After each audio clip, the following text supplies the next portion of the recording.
nuage qui court plus vite que l'enfant,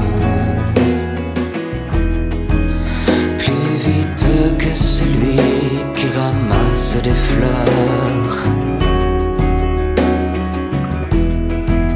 se rend contre lui son bouquet, contre la peur, qui rentre à la maison avant la pluie salée, qui coule sur ta joue chaude comme eau d'été,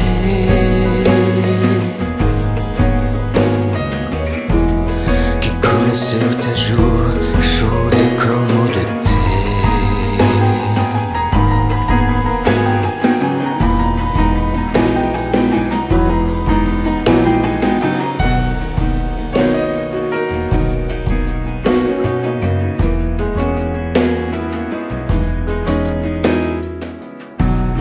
Le verre d'eau de tes yeux ne craint pas la tempête.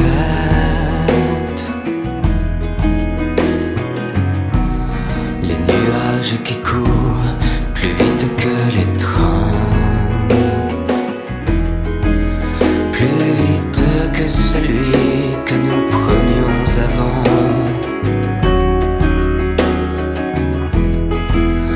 dans des gares aujourd'hui habitées par les vents,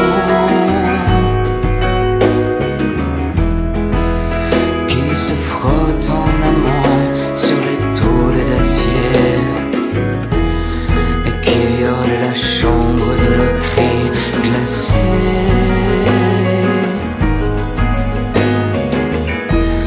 et qui violent la chambre de leurs cris glacés.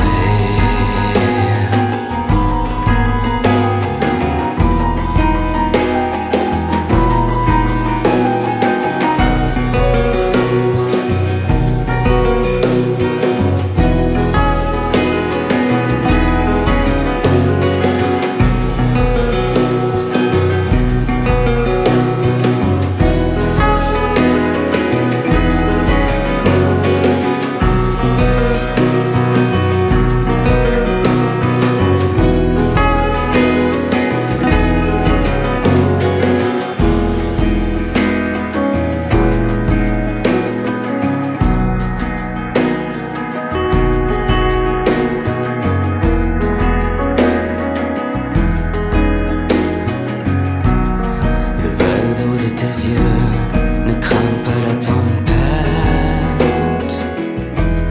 où je me suis noyé.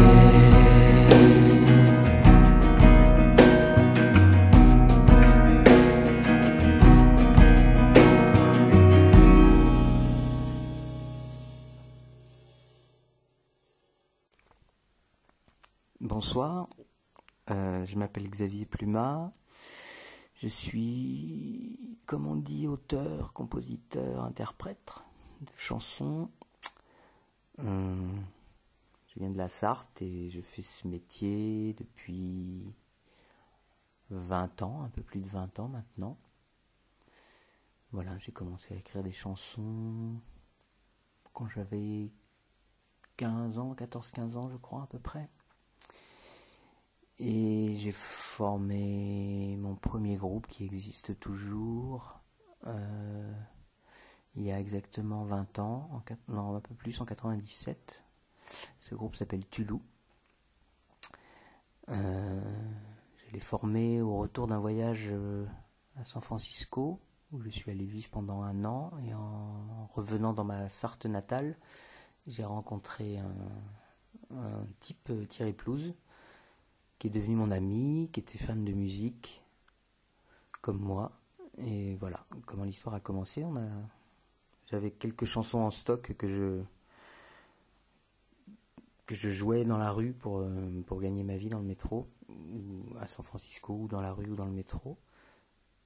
Et voilà, je lui ai proposé qu'on essaie de travailler ensemble, et puis c'est greffé au projet le batteur Romain Alano et Stéphane Gonnet, qui n'était pas musicien mais qui faisait partie de l'histoire. Donc on lui a dit: tu vas prendre la basse, comme souvent dans le monde du rock, le bassiste c'est celui qui ne sait pas jouer. Et en l'occurrence, il a très vite appris à jouer à sa manière à lui, qui était très spécifique et qui a participé à la couleur et à l'identité de Toulouse, je crois. Voilà comment ça a commencé.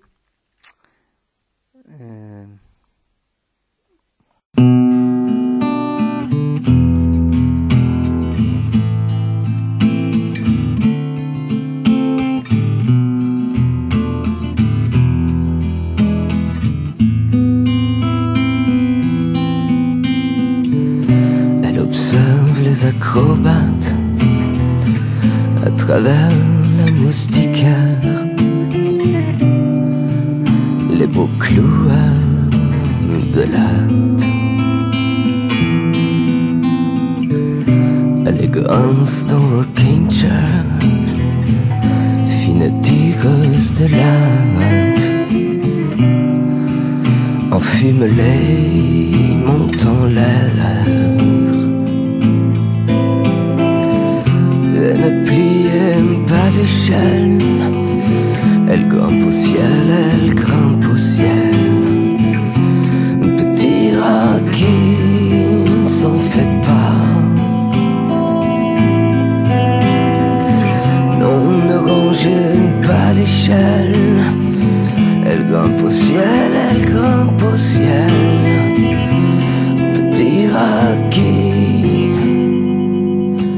ne veut plus de moi.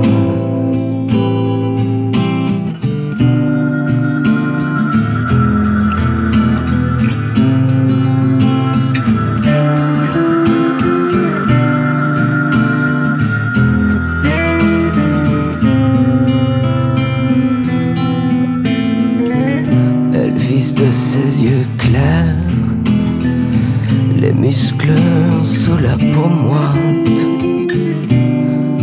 De panne en panne, elle se régale. Ivre de mort et de lumière, sous la charpente elle fait l'étoile. Le squelette qui se dilate. Alors ne pliez pas l'échelle, elle grimpe au ciel, elle grimpe au ciel. Petit rat qui ne s'en fait pas. Non, ne rangez pas l'échelle, elle grimpe au ciel, elle grimpe au ciel. Petit rat qui ne veut plus de moi.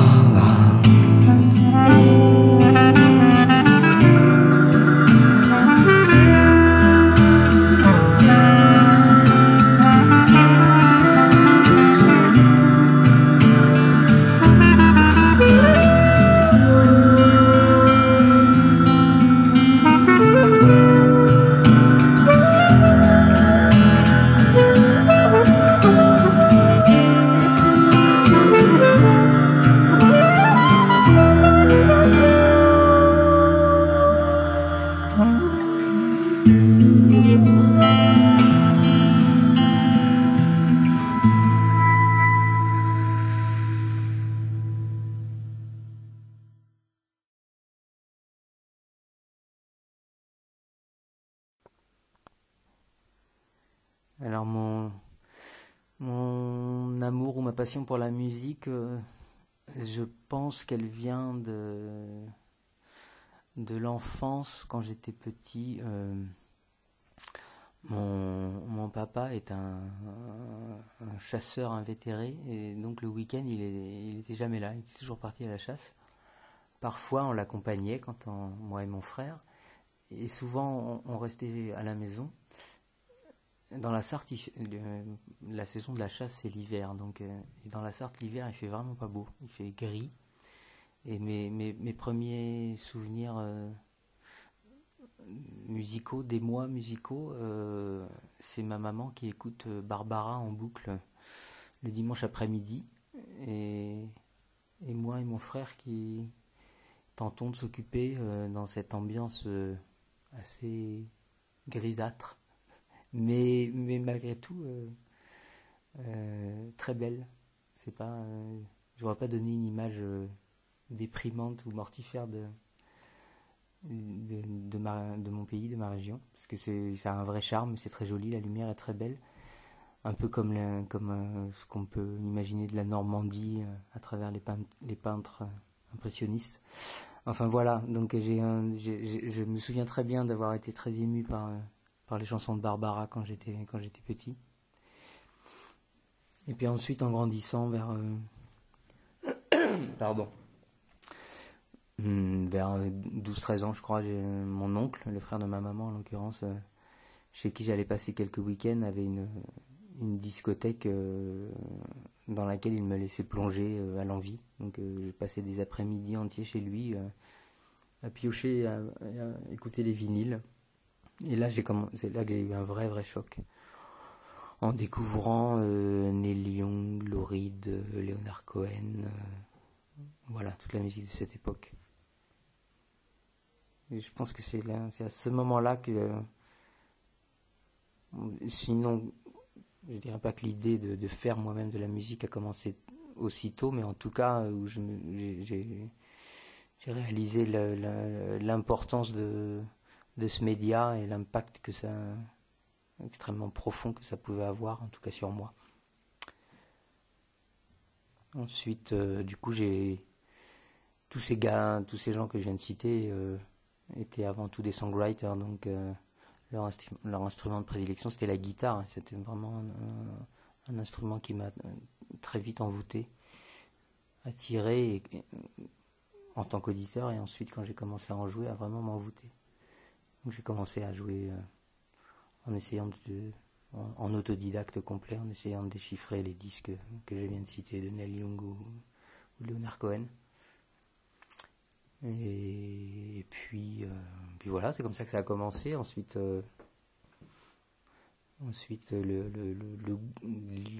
disons que l'audace osait commencer à prétendre écrire des chansons, à essayer de poser des textes là-dessus, sur ce que je pouvais faire à la guitare. C'est venu un peu plus tard, aidé par la découverte de la littérature et de la poésie.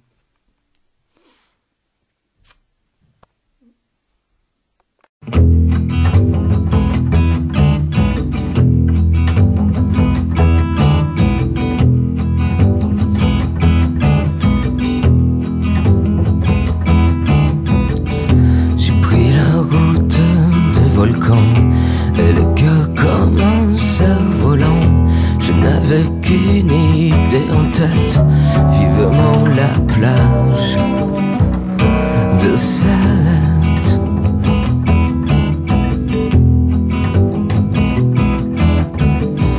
Pris par les ailes du Milan, de cette rampe je me jette, et sur ton corps qui s'apprête, en vol plané je descends.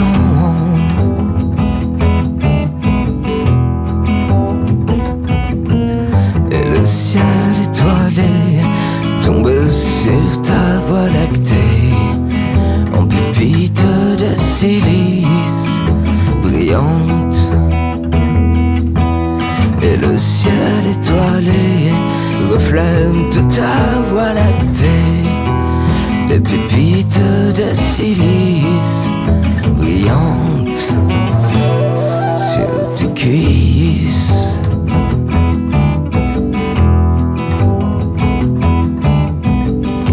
Oh, le mât dressé sur la planche, je trempe dans l'encre luisante, et les petits poissons d'argent qui scintillent autour tes hanches.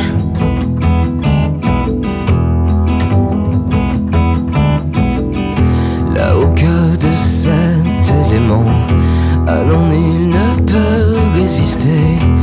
De nuit la mer s'y entend pour caresser la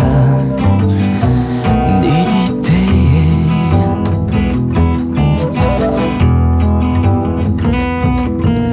Et le ciel étoilé tombe sur ta voie lactée, en pépites de silice brillante. Et le ciel étoilé reflète ta voie lactée. Les pépites de silice brillantes sur tes cuisses.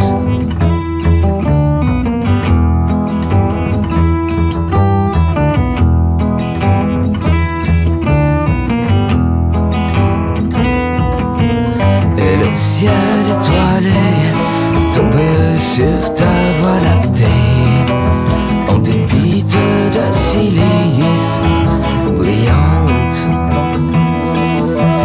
Et le ciel étoilé reflète ta voie lactée. Les pépites de silice brillantes sur tes cuisses.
Fait-elle si mes nuits dans la grande maison? Se sent-elle perdue? Perd-elle la raison? D'esquisses rêveries, elle couvre l'abandon. Sa fenêtre, lui,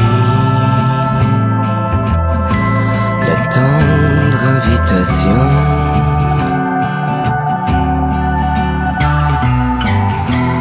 qui dans le même instant creuse et comble à la fois au ventre du passant le grand trou noir et froid.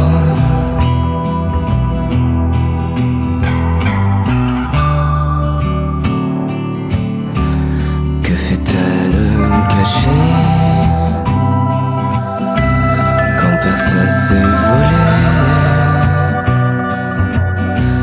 du trottoir glacé? La chaleur espérée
Et alors cette découverte de la littérature, elle s'est faite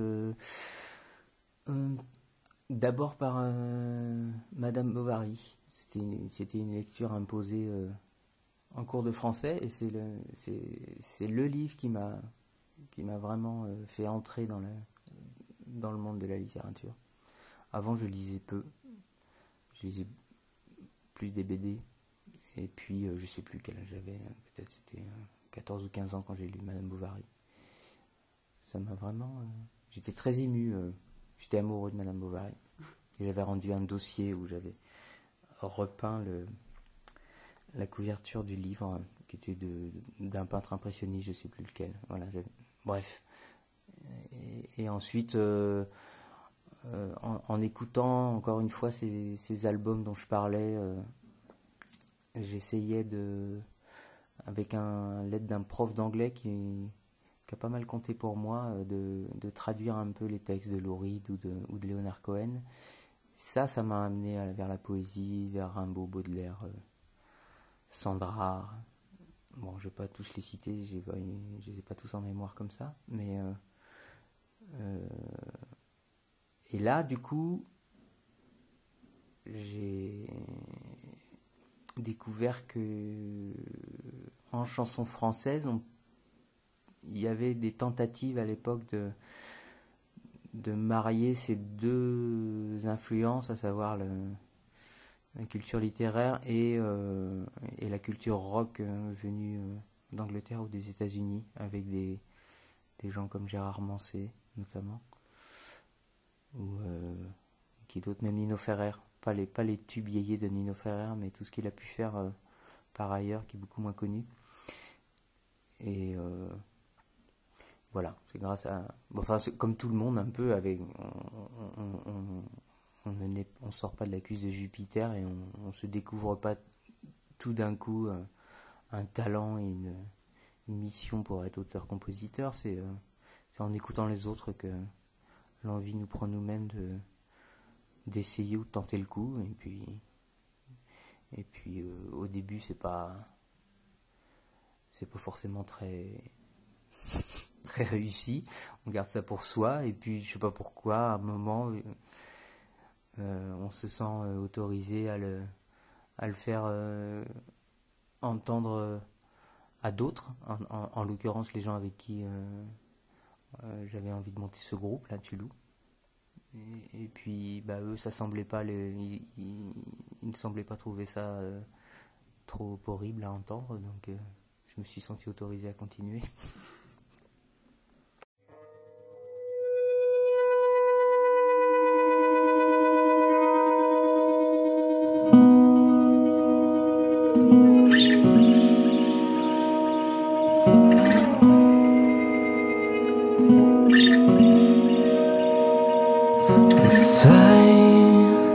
De son parterre,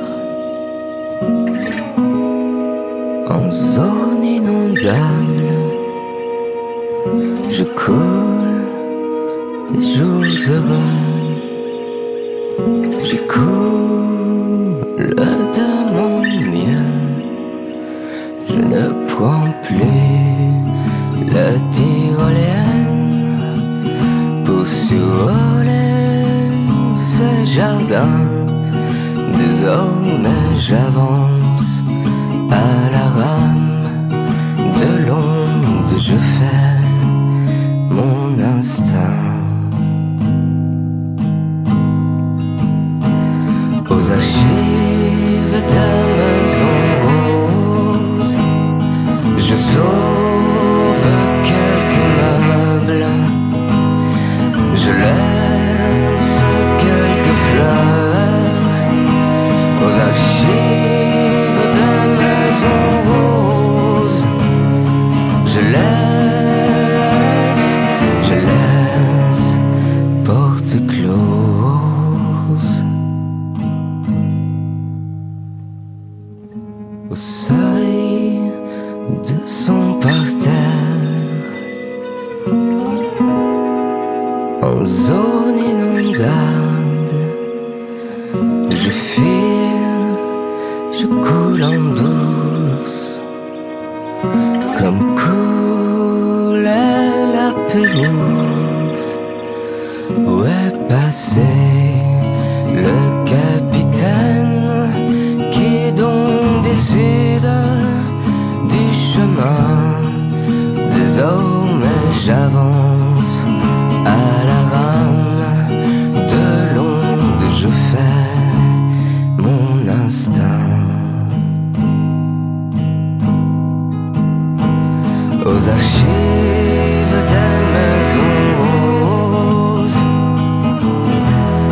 j'écoule le stock, oh, du brick et du broc. Aux archives des maisons roses, je laisse porte close.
Au seuil de son parterre,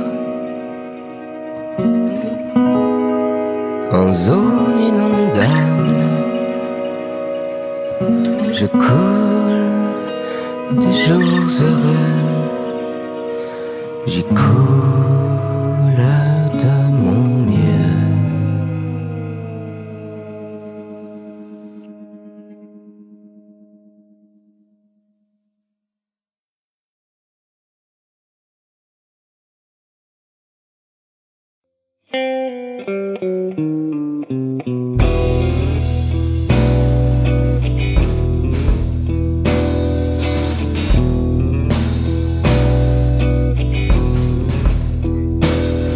Ainsi qu'un gros soleil dans sa noble nature donne sans qu'on le perd la force, la brûlure.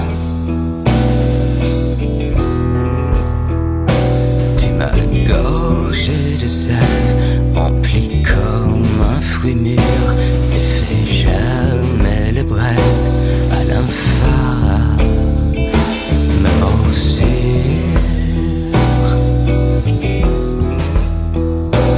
Entre dans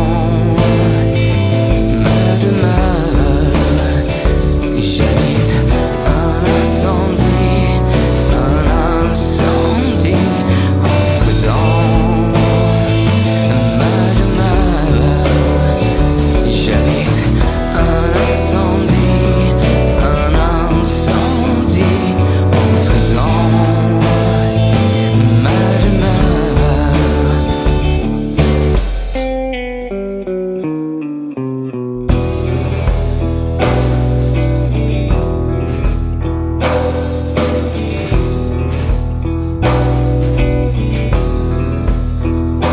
Embouchure vermeille, fourreau de raison qui fait la sous l'oreille autour de ma maison.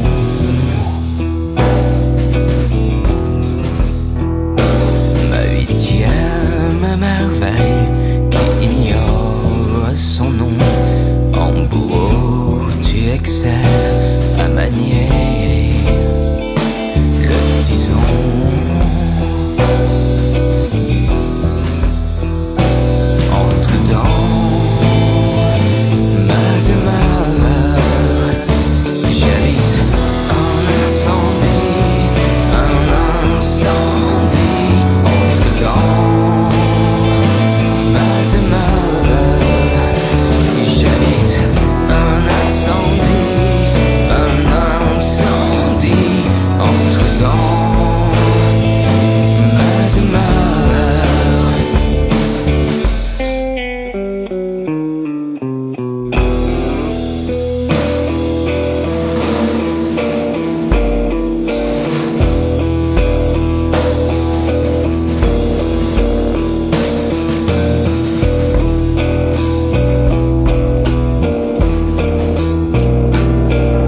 Alors les premiers albums de Tulou, à savoir Les Sardines, le tout premier qui n'a jamais été distribué, et puis ensuite les deux premiers qui sont sortis dans le commerce, La Bancal et La Belle Inutile, au niveau des textes et de l'humeur générale, c'était des choses assez vindicatives où je me répandais allègrement dans mes déboires amoureux, comme font pas mal d'adolescents ou de jeunes adultes. Avec le recul, je dirais, j'assume tout ce que j'ai pu écrire, mais c'est pas les choses dont je suis le plus fier aujourd'hui. Mais en tout cas, voilà,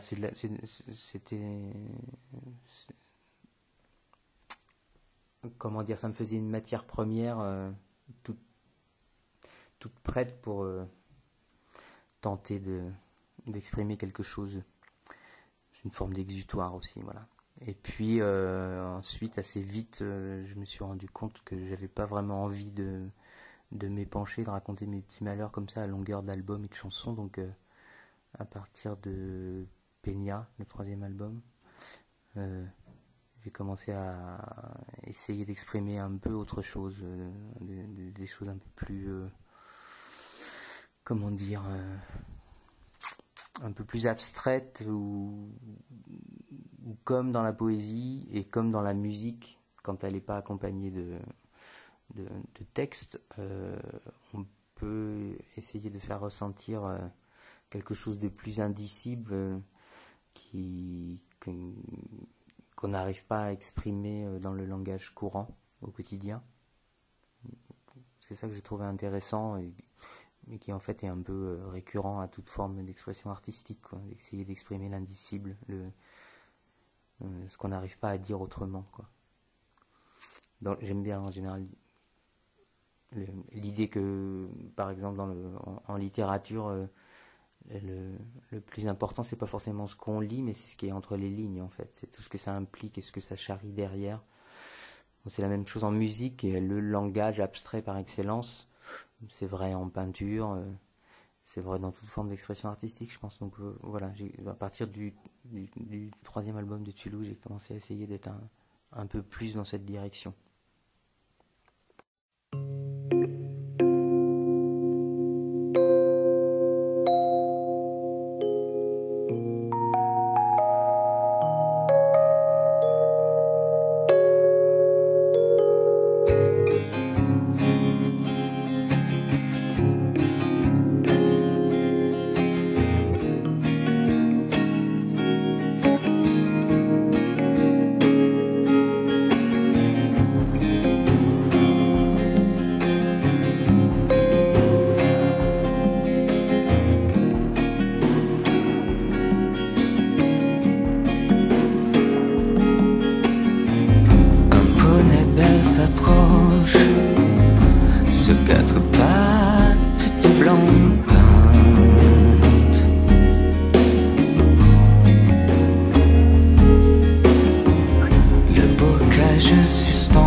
Fulbert, c'était ma première tentative de faire quelque chose à côté de Tulou, donc sans les membres de Tulou.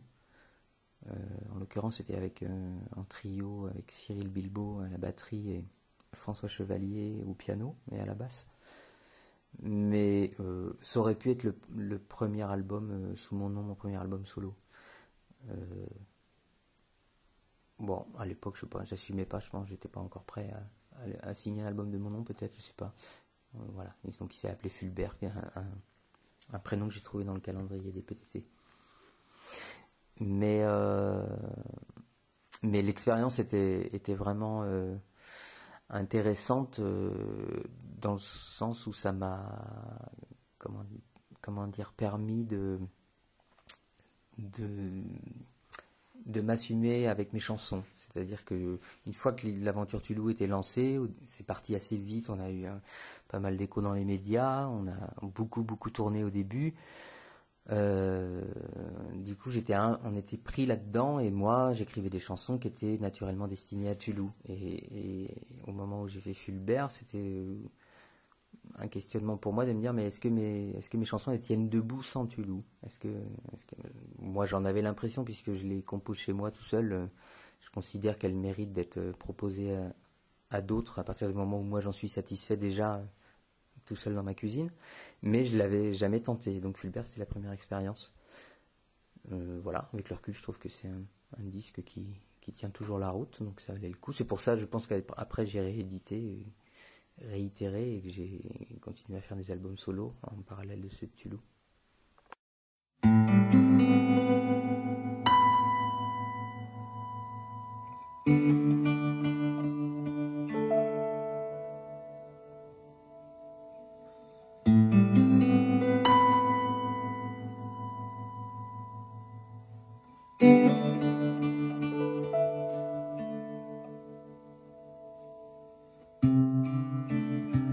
Même fête native, même goût de la dérive, où voguent les esprits aux corps évanouis, retard dans la séance, ils rêvent sous les branches, le même astre de vie, la même maladie, hirondelle lascive, resserre son emprise, nourrissant en silence le rêve qui les mange.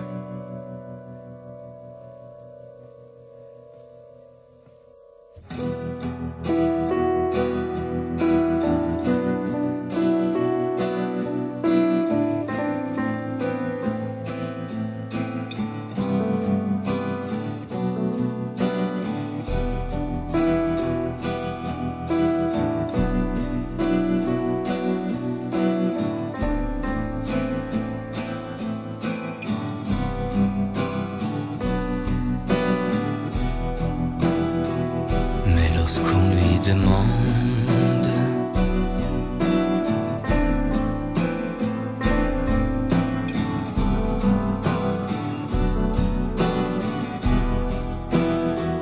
mais lorsqu'on lui demande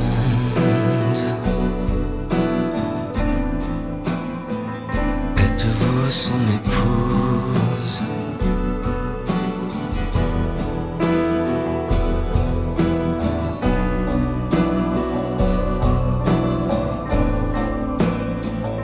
Êtes-vous son amant?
Le premier que j'ai sorti sous mon nom, c'est La Gueule du Cougar, en 2009, si je me souviens bien.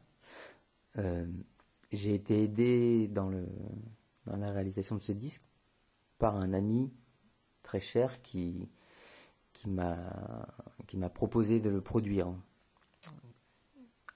C'était au départ un fan de Toulouse et qui s'est pointé un jour en me disant voilà, il se trouve que pour diverses raisons j'ai les moyens de t'aider dans la production d'un disque et moi je rêve d'entendre un disque de Xavier Plumat.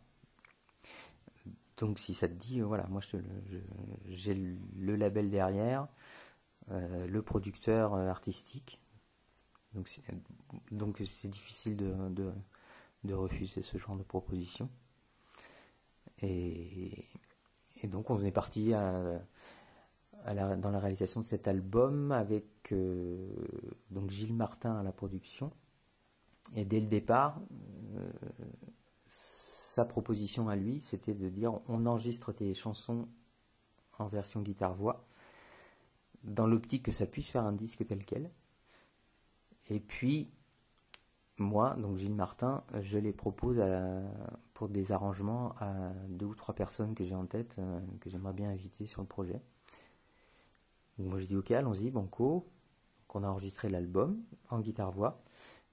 Et puis il a envoyé ses versions aux 3 arrangeurs qui sont au final sur l'album, à savoir Renaud Gabriel Pion qui fait les bois et les vents, Nicolas Moscovitch à la guitare, mais qui fait des guitares très étranges avec plein d'effets qu'il fabrique lui-même, et puis Vincent Artaud à la contrebasse et au clavier aussi. Ouais.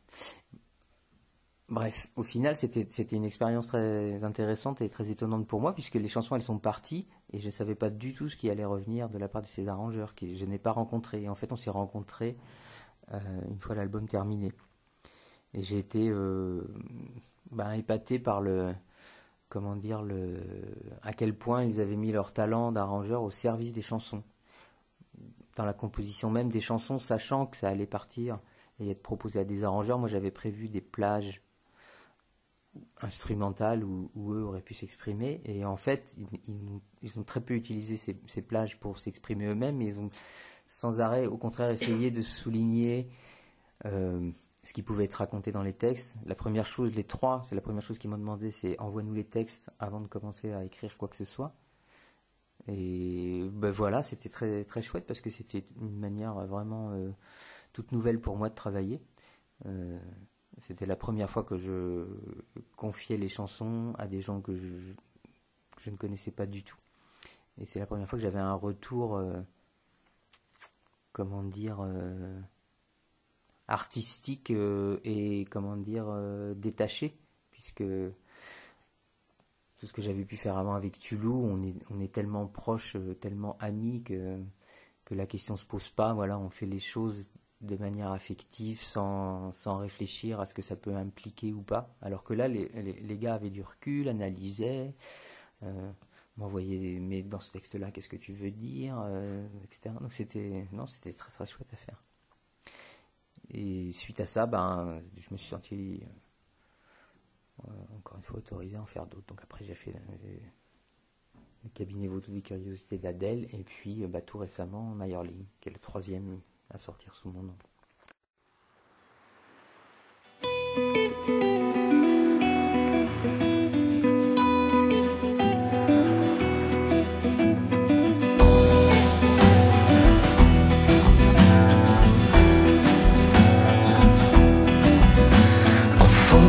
Au fil de l'eau, voilés d'aurore et de sirop ont pris le large pour le vaisseau.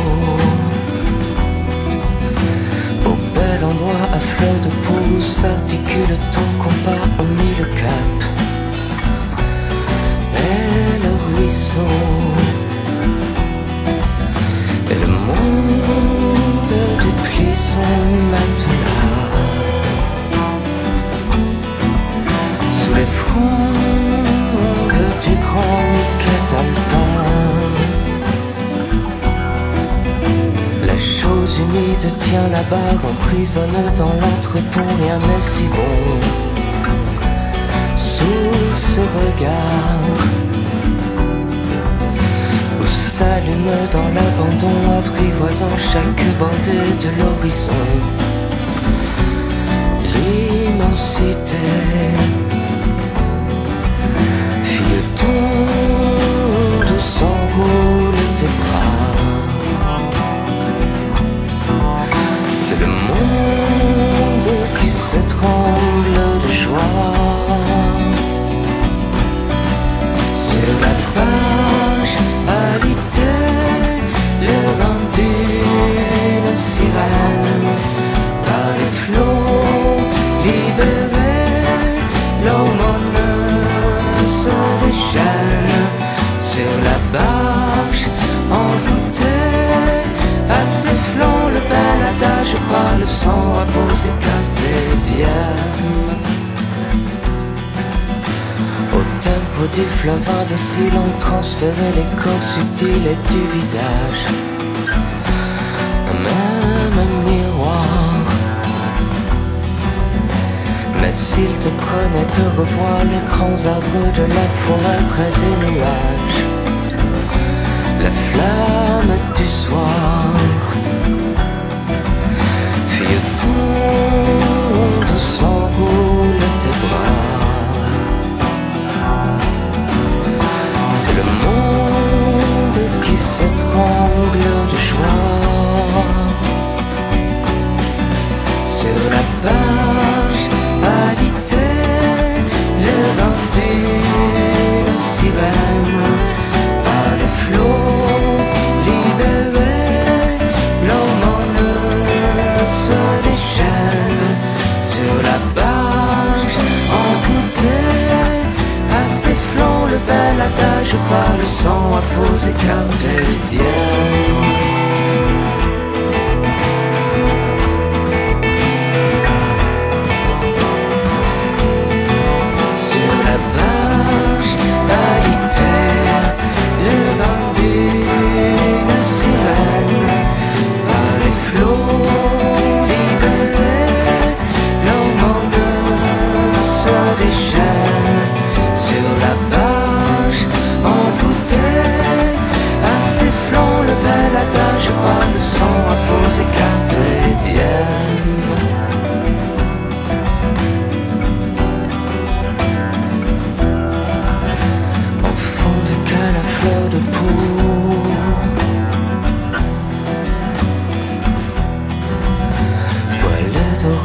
De sirop,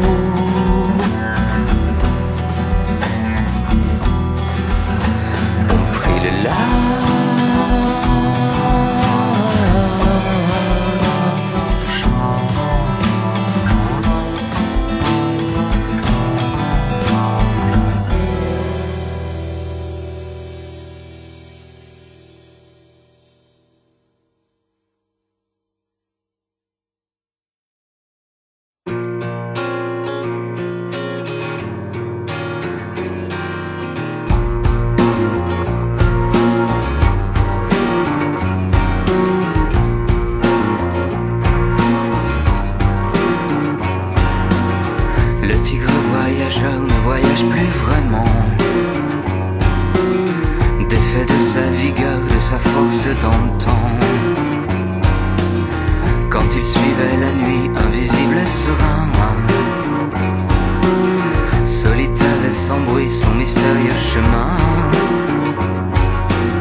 Mais lorsque tu t'endors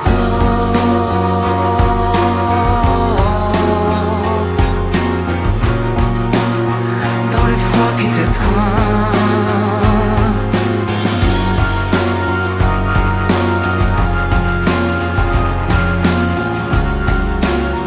tu le sens sur ton sein.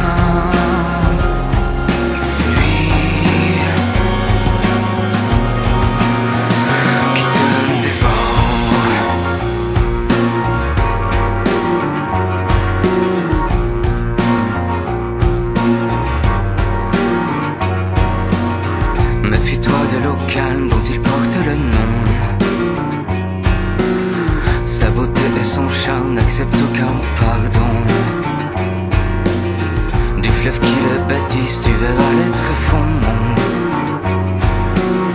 de t'être trop éprise, amour est bien son nom.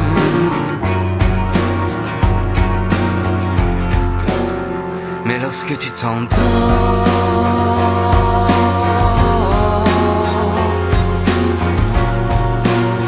dans le froid qui t'étreint,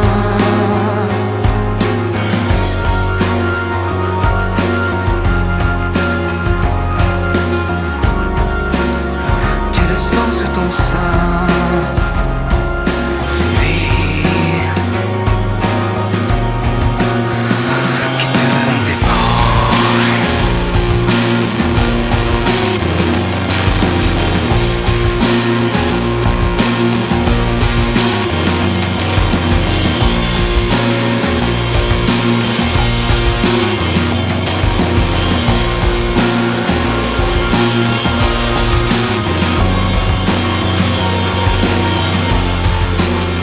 Mais lorsque tu t'endors, tu le sens sous ton sein, c'était le qui te mord, l'âme du grand félin.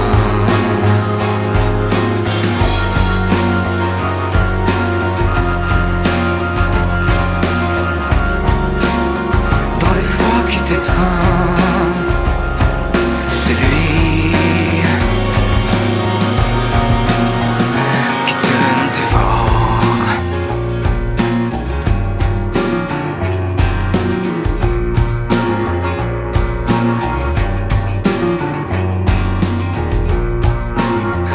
Qui te dévore.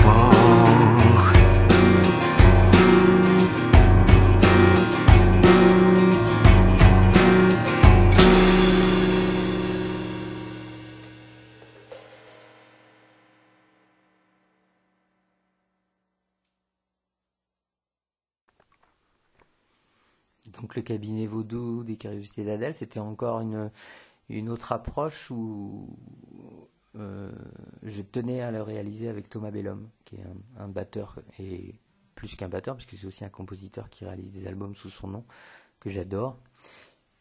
Alors il se trouve qu'il est lui aussi sartois, peut-être qu'il y a un lien, mais en tout cas on a vraiment une affinité dans la sensibilité, dans le rapport aux choses, dans la manière d'envisager la musique et peut-être la vie en général. Voilà, on se retrouve souvent là sur plein de choses. Donc j'étais très très content de pouvoir faire un disque avec lui, parce que je le considère comme un très grand musicien. Et donc j'avais invité Thierry Plouz, le guitariste de Tulou, à participer aussi à ce disque, mais en lui interdisant de jouer de la guitare. Ce qui était parce que lui aussi c'est un très grand musicien, mais qu'on entend toujours à travers sa guitare, qui est passionnante, parce qu'il voilà, il a une sensibilité, j'adore son jeu de guitare, mais je voulais l'entendre autrement, je voulais voir s'il était capable de... Enfin, j'en doutais pas, de s'exprimer avec un autre instrument, donc il était tenu à la basse et au clavier, et au final il s'en est sorti aussi bien qu'avec sa guitare. Bon, voilà, j'aime beaucoup ce disque, parce qu'il est fait, encore une fois, de toute façon, dans tout ce que je fais, c'est toujours avant tout l'affectif qui prévaut, quoi. Les disques se font, moi j'ai mes stocks de chansons, j'écris des chansons tout le temps, donc au bout d'un moment j'en ai assez pour faire un disque, et puis ça devient un Tulou, un Xavier Pluma ou un autre nom, mais ça dépend surtout des gens qui sont disponibles au moment où moi j'ai envie de faire un album, et je l'ai fait avec eux, quoi. J'ai souvent l'habitude c'est comme ça que je travaille en fait.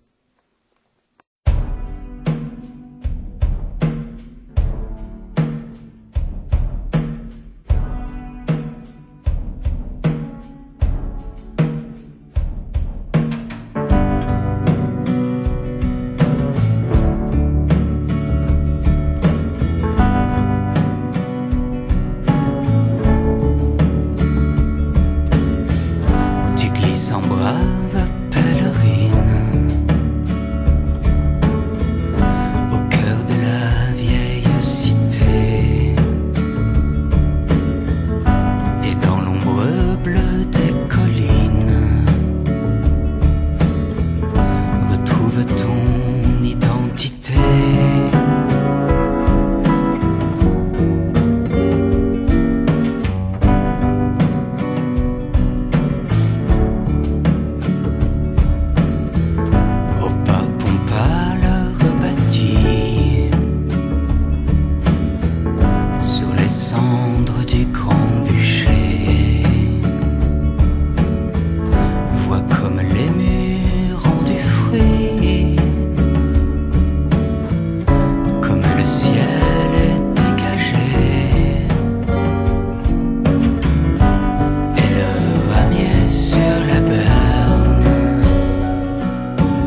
plaie qui coule à sa gorge, au pays perdu le ramène.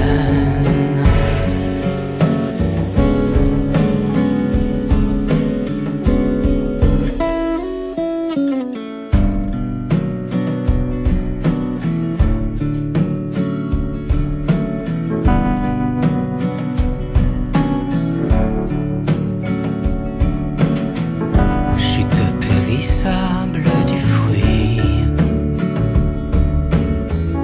me reprend au parfum d'automne.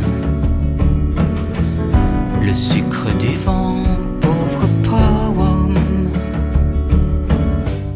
me tient loin de mon alibi.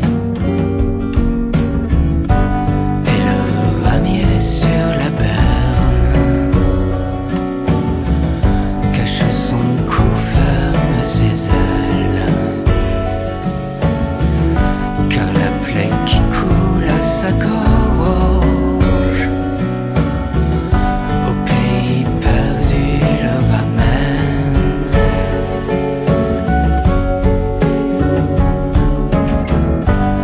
Le ramier sur la berne cache son cou, ferme ses ailes, car la plaie qui coule à sa gorge, au pays perdu le ramène.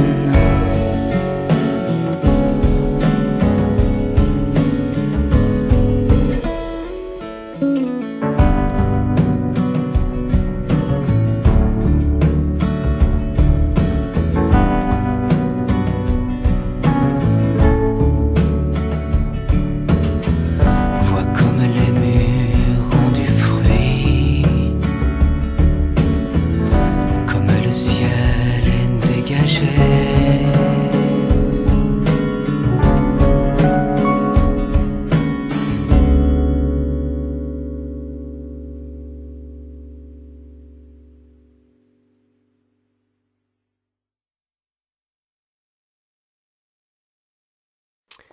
Alors ce nouvel album qui s'appelle Mayerling, comme tout le monde me demande d'où vient le nom, je vais expliquer un peu.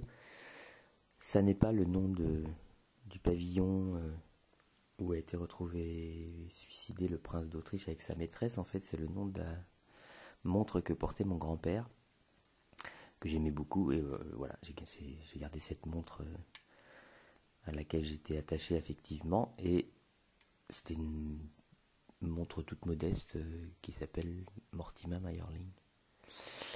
Et j'aime beaucoup la pochette du disque parce qu'elle a été réalisée par un de mes amis peintres, Michel Saint-Lambert.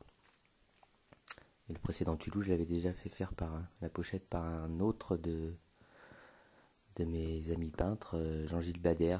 Mais en fait, je les ai tous rencontrés un peu à la même période. Ils sont amis, ils ont l'habitude de collaborer ensemble dans la région de Tours et du Loir-et-Cher, de Blois, Vendôme.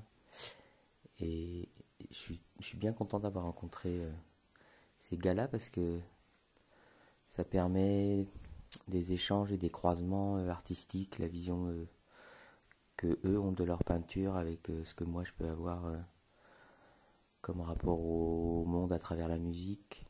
Et ce qui est intéressant, c'est que souvent on se rejoint sur l'amour des mots. Donc on fait des collaborations où on réalise ensemble des livres d'artistes. J'explique les livres d'artistes, c'est peut-être pour les gens qui connaissent pas, c'est une collaboration entre un texte et un peintre. Donc ce sont des livres en général très soignés, très beaux, à tirage limité, où on met en juxtaposition un texte sur une page, une peinture originale sur l'autre. Et j'aime bien m'amuser à ça avec eux, ouais. Mais je pense que ça nourrit, c'est bien parce que ça nourrit. Ce sont des passionnés qui me font découvrir plein de choses, donc ça nourrit aussi mes chansons par la suite.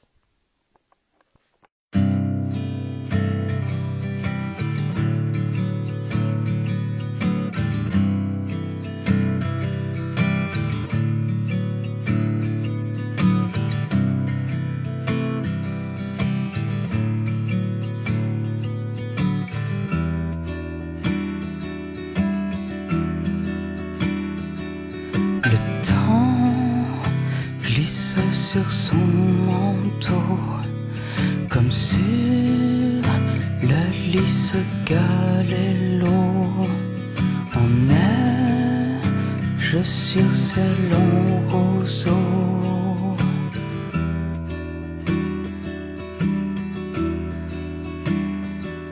L'œil vole toujours aussi haut, dans la roche la longue peau, en poche recueille les eaux.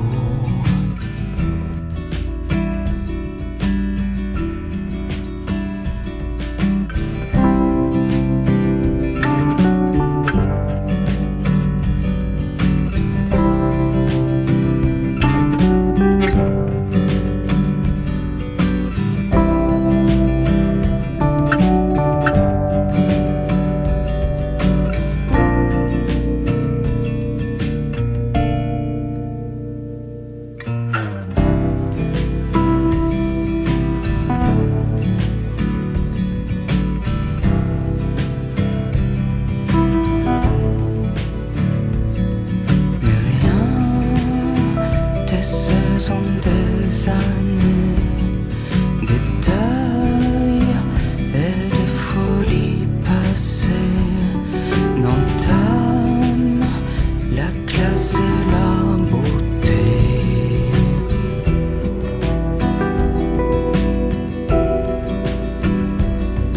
Ainsi, Madame la vie, ainsi Madame la vie, ainsi Madame la vie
Je vis toujours dans la Sarthe, dans ma région natale, même si j'ai beaucoup voyagé par ailleurs, mais j'ai j'ai choisi de vivre là-bas. C'est un vrai choix de vie dont j'assume les conséquences, à savoir une notoriété très relative.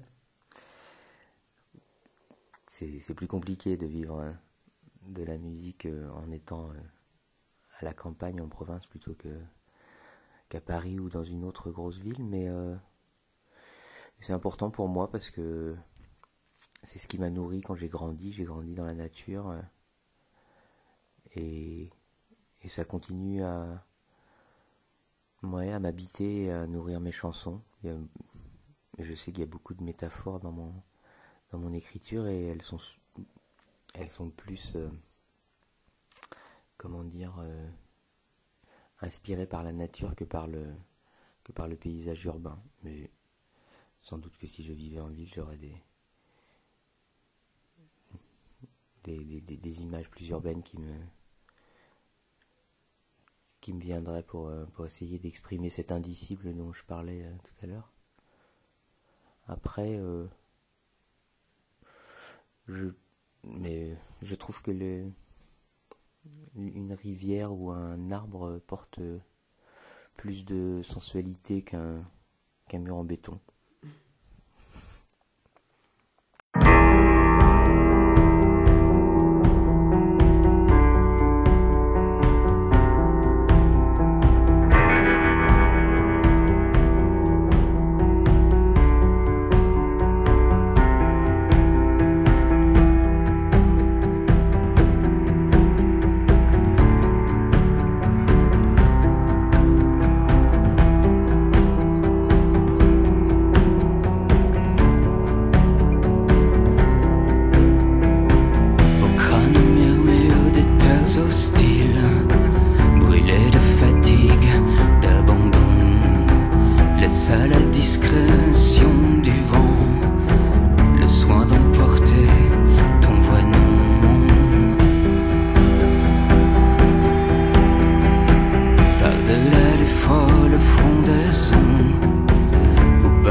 givré, je goûte à l'appétit féroce de tes baisers.